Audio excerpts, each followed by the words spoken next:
大家好啊，我係阿 D。咁啊，今日咧同大家嚟到觀塘駱駝七大廈3座咧嘅2間餃子店啦。其中一間係滾餃，另外一間咧係木金餃子製作所。一間咧喺9樓，第二間咧喺4樓㗎。一入到去撳滾餃嘅時候咧，就已經見到幾位嘅姐姐咧喺度先包餃子啦。我一口氣咧點咗4個菜啦，同埋佢哋嘅秘製奶茶。一嚟試咗佢哋呢個嘅手製入樽嘅奶茶呢，講真，奶茶呢算係香濃嘅，亦都夠滑嘅，咁但係呢就冇咩特點啦。另外呢一個嘅青瓜呢，食落去嘅時候呢都爽脆㗎，佢個汁呢，我覺得個醋啦同埋個蒜味都幾重，唔算太辣，容易入口嘅。另外呢，仲有呢一個嘅肉鬆豆腐皮蛋，咁啊，我覺得呢一個餸呢更加係做得出色嘅。原本呢，我以為佢係好鹹啦，一定要送麵啦或者飯呢先 OK。咁但係呢，我一口氣呢試晒3種嘅材料，咁啊毫不違和嘅，配合得相當之好嘅。然後再嚟呢係黑松露芝士豬肉煎餃拌麵啊，咁我覺得呢一個嘅拌麵做得相當之爽口啦。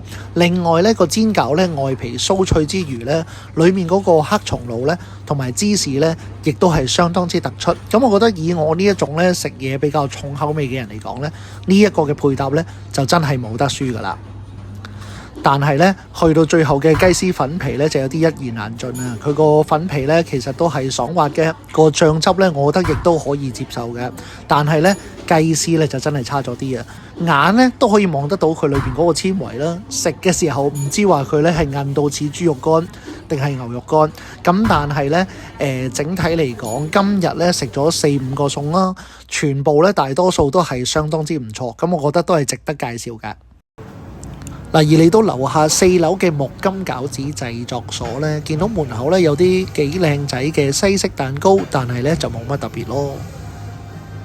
坐低咗喺呢一間嘅木金餃子製作所呢，雖然裏邊呢都有好多西餐嘅選擇，咁但係既然呢叫做餃子專門店呢，我都想試下佢哋嘅餃子，所以呢點咗呢個嘅下午茶套餐，4隻嘅餃子啦，南瓜湯啦。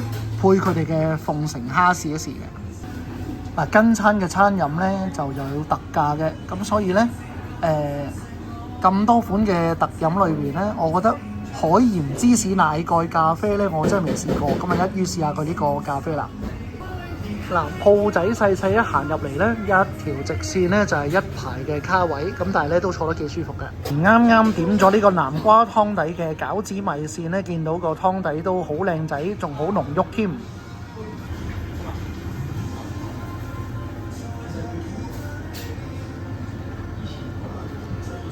呢個濃湯呢，固之然係冇得頂啦。咁食呢個餃嘅時候呢，反而覺得呢裏邊其他嘅配料呢未必有好多，咁但係呢，裏面嗰個嘅餡呢都好爽口彈牙嘅，相信呢都係相當之新鮮嘅。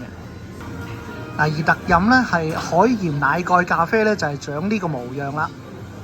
我本身呢就對咖啡認識就唔深嘅，咁但係呢面頭呢一個嘅芝士奶蓋呢，的確芝士味濃郁，咁我建議大家呢可以試咗面頭呢浸芝士先。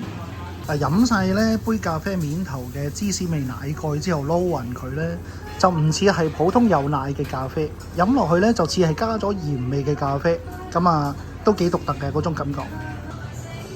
到差唔多準備埋單嘅時候呢，先發覺原來呢度呢係冇八達通嘅，咁佢可以用支付寶啦，或者直接轉數快呢去埋單都 OK，咁都幾方便。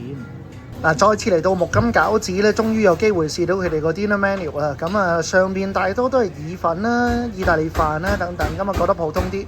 今次咧就試一試嗰個平時少食嘅堅菠蘿雙重牛肉培根花生醬 burger， 配薯條，話好長個名 F 餐，我哋睇下佢係咩樣啦。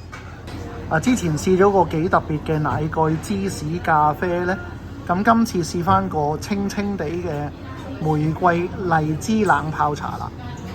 呢個玫瑰荔枝冷泡茶呢，完全同佢個名一樣，有玫瑰荔枝味嘅清茶啫，係可以想像得到嘅味道啊！雖然我平時對 burger 就一般嘅，咁但係今日呢，睇到呢個成品都有啲睇頭，望下上面仲有把刀插住，有啲殺氣添嘅。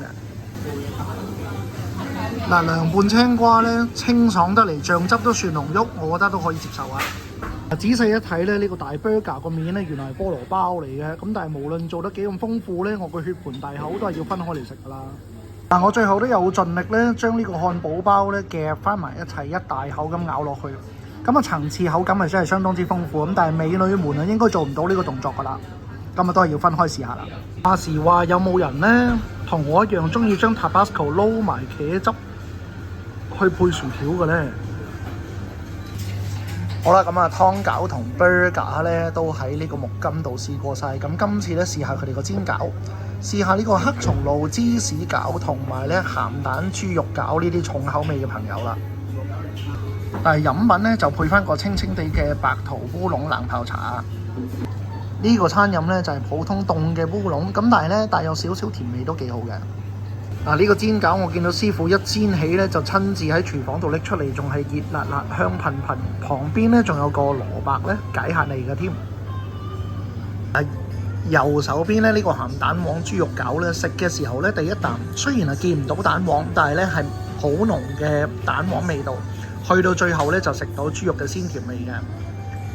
而呢一個咧黑松露嘅豬肉餃咧，比起上一次滾餃嗰度咧，芝士味冇咁重，但係咧松露嘅味道咧更加濃郁，更加多嘅汁水嘅。上次去食滾餃嘅煎餃嘅時候咧，成隻都脆卜卜，係好香口嘅。但係呢一個咧都做得相當唔錯，除咗個邊邊咧煎到脆卜卜之外咧，中間嘅位置咧其實係煙煙韌韌咧，個皮都幾好食嘅。側邊仲有 Tabasco 啦、蘋果醋啦、辣菜脯啦等等嘅調味料，咁但係我覺得個餃本身個味道咧都好夠啊，其實可以唔需要都得。但係後來咧發現原來唔係辣菜脯，係 XO 醬嚟嘅，哇！試咗一羹咧去配呢個餃更加豐富喎口感。以上兩間嘅餃子店咧，我個人認為都幾值得推薦嘅。咁但係第二間嘅木金咧，佢哋個份量都幾大嘅，我都用咗幾日時間咧先試晒佢哋嘅菜。咁唔知道咧喺觀塘嘅朋友仔比較中意邊一間啦？方便咧可以喺留言區度話俾我知。今日嘅影片咧先嚟到呢度，中意嘅可以俾個 like 同 subscribe。我係阿 D，我哋下次再見，拜拜。